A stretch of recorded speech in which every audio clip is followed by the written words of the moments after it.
Welcome back to What Arty Noobs with General Disturbance, and this is our Rheinmetall Skorpion G, the Tier 8 German tank destroyer, and it's being driven on live oaks by Chris Norman. Yes, that is his real name. And you may wonder why this particular Skorpion is black. Well, it's one of Aslains mods that changes the standard Skorpion from the fawn colour to a black colour, which looks a little more angry, I should say. And he's heading off to a firing position up on the hill over here, and he's been spotted by the enemy. So they must have a scout nearby. He's able to spot him, so he's waiting for the requisite period for him to go unsighted before pulling up onto the ridgeline. He doesn't want to be spotted. You can see also that he's got a mark of excellence on his barrel. It's coming up as green marks. Oh, why is that Cromwell doing that? Don't be silly, Cromwell. Okay. And he's looking for targets. So there's a T-71 and a Type 64. Oh, he's lost sight of the Type 64. There's the T-71. He fires a round in. Oh, big hit on the T-71. 438 hit points. And he pulls back immediately because he was spotted. His sixth sense went off the moment he shot. Of course, that lowered his camouflage, and he's popping up again and taking aim at that T-43, but no, he's decided that he wants to pull back. Well, he's not fully in cover, you see, if he does look in that direction. If he can see the T-43, the T-43 can probably see him. Okay, now he's behind these bushes. Yeah, this is a little better spotting position. He's looking for opportunities when the tanks will move between gaps. And there's a gap there, you see. Just in that point there. He's spotted a Rudy. Oh, he's been seen. He pulls back. He must pull back the moment he's been spotted, because 3 seconds before he was spotted by the enemy. And they might have been aiming at him. Okay, he's pulling forward after the requisite wait period. Oh, unfortunately he was seen. Oh, big hits. Ouch. He's lost a lot of health from that. Yep, that really hurts. Okay, and he was ammo racked during that occasion. He hasn't put his ammo rack back in, but the thing is, the Skorpion hasn't got that greater reload anyway. That might be one of the tanks that saw him. Yeah, he puts a shot in and he gets some fire. Okay, T-34-85 burned up, but he put the fire out. 145 hit points from the fire, 503 from the actual shot itself. That T-34 is now one shot for anyone. And he's pulling into the bushes or into the tree. Now, can he see a target? Well, not over there, really. There's no gaps between the buildings. The enemy is moving in that direction. The T-34 is probably still up on that ridgeline. Ah, there's an enemy. OI. He can hit that, and he does. 489 hit points. Good strike.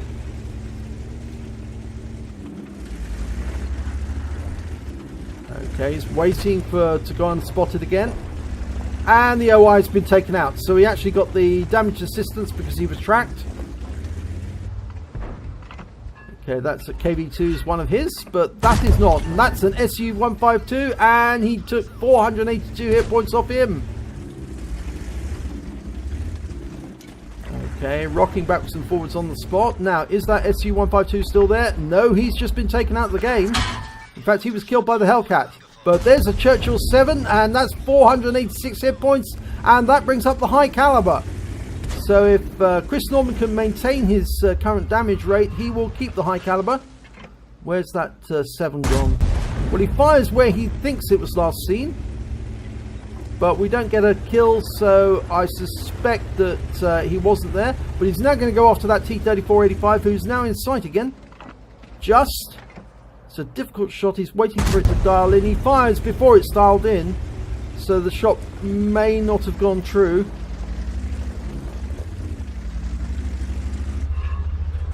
The Skorpion is such a tall tank destroyer. It is necessary for him to stay unsighted for enough time to drop off the radar of the enemy. Because if he doesn't, then obviously there's going to be a very nasty shell headed his direction. Right, T-34 again. Looks like it. There's the there's the Churchill, and he can see it, and he's been spotted. Ouch. Now he needs to get out of there quick because somebody's going to fire at him. And the thing about the new dynamics with the Tracer, you can actually see the shells that they're fired at you because they do show up rather nicely. Now, that Cromwell didn't fare very well because he got wiped out by the enemy. But Chris Norman's looking around the corner. He's trying to get that Churchill. You can see him now. Round out. And yes, got him. 140 hit points. Made sure of it that time. But it's now 3 versus 3. And Chris Norman still has the high caliber. All of their tanks are supposedly on the railway line. Whereas Chris Norman's team, they're all located around this ridge line here. Now, Chris Norman can fire from this area. But really he would need one of the teammates, preferably the M4 or the Hellcat, to move over and try and spot the enemy. I think the Hellcat would probably be the better choice. He's faster and he's got a better gun, and it basically is a TD, but it's the M4 that's going over there. He is a fairly inexperienced player. And he's just saying in chat, Chris Norman's saying, I just need eyes. And the others have recognised that. The M4's confirmed it. He's saying the affirmative. So they know what he needs. They need him. They need them to spot the T-43. But the unfortunate thing is the Type 64, which is one of those enemy tanks, is an experienced player. A very experienced player. So we've got a major problem on our hands. Apex Hunter is the name of the player. And he's probably going to be well aware of what the Scorpion can do from a distance, and he's probably also well aware that the M4A3E2 is the eyes, and there's the Hellcat, and he can't get eyes on that T-43 at the moment, so he's having to change position. Now the question is, where is that Type? That Type could have doubled back and come around and could be trying to attack from a different direction. I think Chris Norman's aware of that problem. It would be so easy for that Type to go around, because he's quite a fast little light tank. He's also fast enough to zip around a Scorpion and do the death circle on him and take him out of the game without the Scorpion being able to turn his gun to bring it to bear on the Type in time. There's the T-43 is moving. He's firing. Right at the edge of the map. And round goes in. Oh, big hit. 542 hit points. Good roll. And the T-43 goes out of the game. He was taken out by the M4. Well done. Okay, that just leaves 2. Oh, but the M4 has been set on fire. And I think it's the Type that did it. And that means the Type has to be around there somewhere. So he is over there. Now fire went off in the direction of that house. Chris Norman's having a quick look over the ridgeline just so he doesn't get surprised by mistake, you know, by a surprise attack from the other side. The thing is that there are 2 enemy tanks. Oh, he has been seen! Yep, so the enemy is close, and I think that was probably be the Type, because the Type has got a better view range. Now, what's the other tank that we're looking at? Well, the other tank is a Centurion 1. Right, now this is very difficult. They think that the enemy tank is in B4. And that when Chris Norman went up over the ridgeline, the Centurion saw him. I would think it is the Centurion that's around there. Now he's trying to work his way around that hill, spot the Centurion without getting shot. He doesn't want to go up on top of the hill because the Type will probably see him. And if he's spotted by the Type, the Centurion will shoot him. Okay, he's going to try around the other side, I think. Last time he went over here, he was spotted by the Type.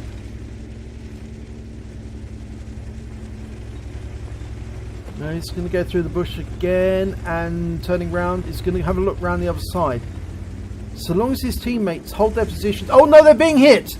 The M4 just took a hit. Now that's probably from the Type again.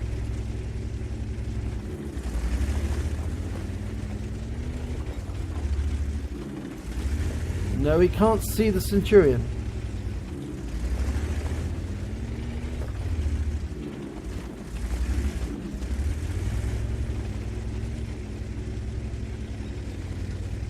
Both of his teammates are now one-shots for their type.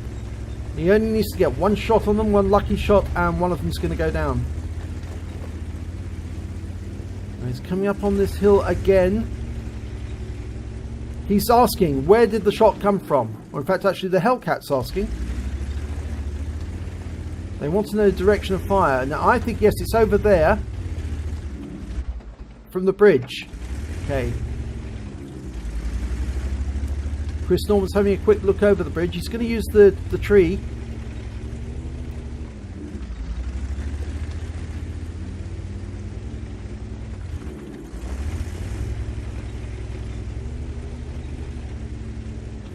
The thing is, he can't really abandon his position. He has to stay here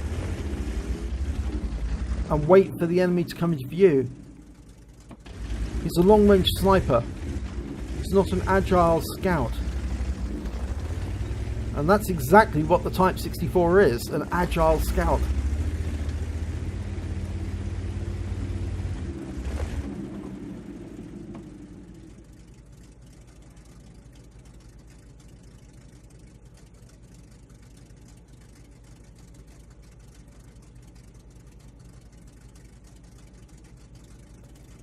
Okay, the others are tentatively making their way along the railway line. Not sure this is the right move. The enemy's going to have to come in this direction soon because it's 3 minutes on the clock, and if they want to win, they're going to have to engage. There's the Type. Oh, he's come over the other side of the hill, the ridgeline. It's exactly what I feared might happen. The Type might try to come around, but he's been proximity detected. Now, I think that the Type meant that to happen. He meant to happen because he wanted to know where the Skorpion had actually got to. He'd lost sight of the Skorpion. And he's confirmed now that the Skorpion is behind that hill. But he's dropped off the Skorpion's map again. And the reason for that... Oh, he's been sighted again. Now, that probably means that either the Centurion or the Type fell back to the city after being spotted. Because they confirm where the Skorpion is.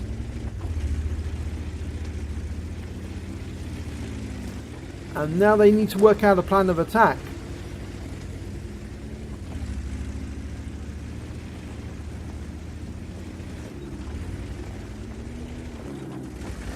Now I reckon they're probably still somewhere around this side. The Chris Norman is looking.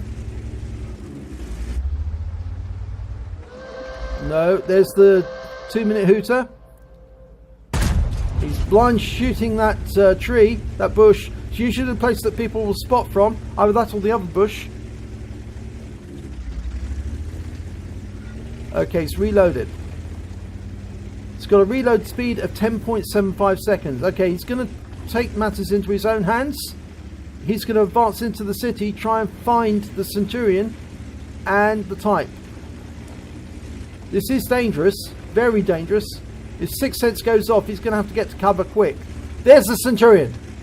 Okay, no one knows where the Skorpion, the Centurion is, and he's going to go straight in, shoots and kills the Centurion. He takes a hit for 238 hit points, but he can take that. That's not a problem.